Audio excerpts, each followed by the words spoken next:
Hi everyone, Steve Hui here with my friend Lockie on the 30th of September. Let's talk travel. Yes, let's talk. So plenty happening again in the media. What we're hearing going on with travel, some more good news. We saw this morning that PM wants to have more options looked at around hotel quarantining, so allowing people to quarantine at home. So like we talked about last weekend, another one of those pieces of the puzzle they're starting to work at and go, how can we get people coming in and out of the country to restart travel, potentially even without waiting for a vaccine. So So there's lots there. I'm really excited about this week because there's so much good news coming up. So much good news in the fact that we're talking about this New Zealand travel bubble that's coming along. Details to be worked out. Now the South Australian and New South Wales borders are open, and there's been a lot more travel going in, lots of bookings.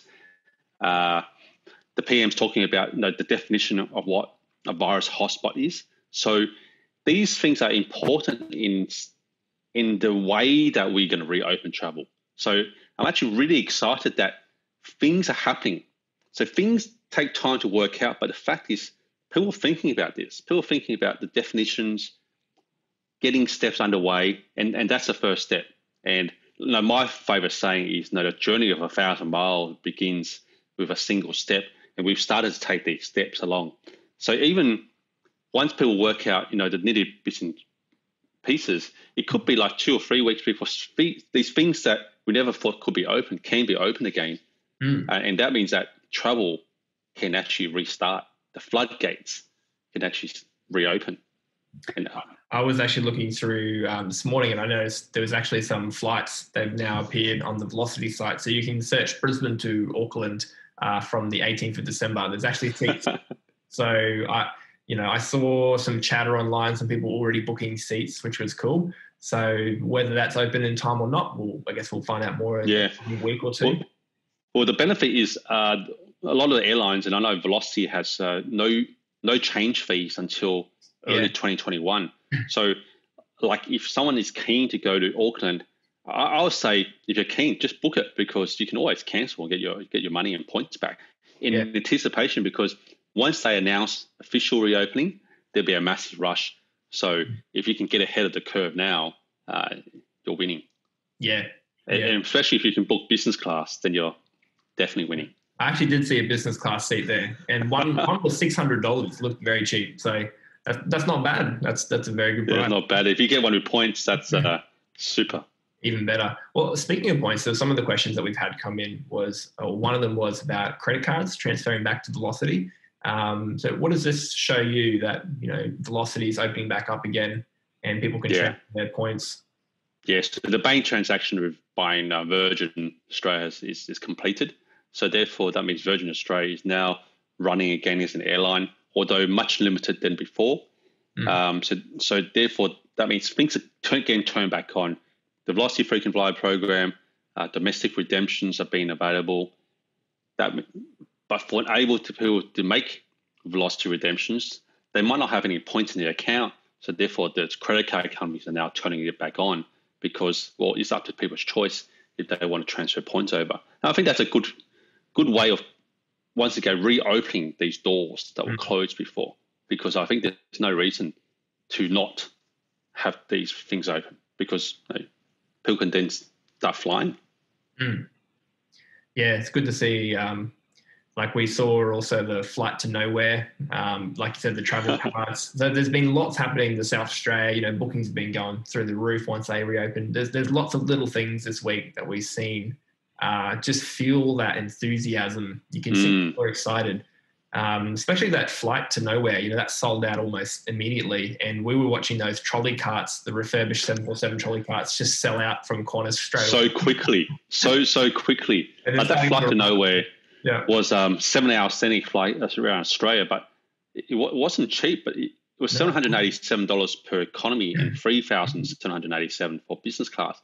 But it just goes to show there's so much pent up demand that people just want the feeling of getting on board a plane, and I think we're getting close to that.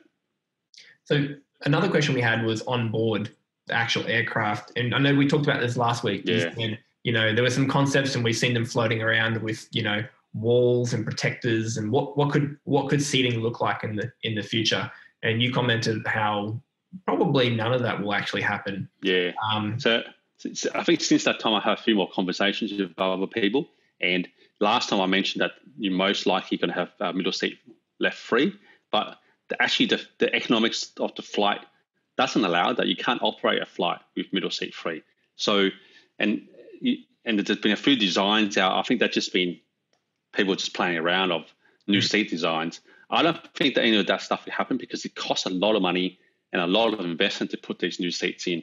And airlines and aircraft are looking 10, 15 years in the future. So you're not going to put something in there right now that's going to serve 2 years because then they're going to rip it again. But what I think might happen is, like, it's definitely much more comfortable to sit in economy with the middle seat free, but it's not going to be free, such that they probably offer you an option to choose to seat particular positions. But just like, actually, the best way to describe it is like, the exit aisle seats. If you wanted those seats, you needed to pay more money. So maybe they might have an option where you choose a row which the middle seat is free, but you got to pick and pay for that seat selection. Okay. Or pick on the left-hand side if you have a 2-4-2 configuration. Yeah. It would probably be 50% at least of the extra seat. So it would be a pretty big fee to pay. Yeah. But it gives people an option, I think. It's all about giving people an option to, if people want to pay. Booking 2 seats, but one is empty and is slightly 50% off the second one, perhaps. So we have seen that with, Air New Zealand used to be able to book 3 seats and then they put a sky bed in. So you can't turn a row of economy seats into a bit of a business class bed, although probably couldn't stretch out too far on it. So we could possibly see solutions like that again, where you can book out 2 seats on the side and it's just about using existing structure more creatively. So rather than, I don't think anyone expects anything major to change, but things like that means that you can use the existing cabin structure and just make it a little bit different and make everyone more comfortable. So I think one is comfort and one is the sense of comfort and safety.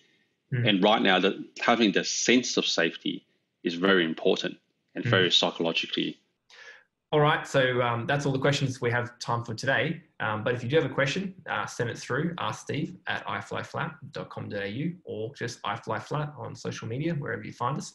Yeah. Thanks for coming in today, Steve, and we'll catch you all next week. Thank you. Thanks, Lockie. See you guys. See you guys. See you next week. Bye.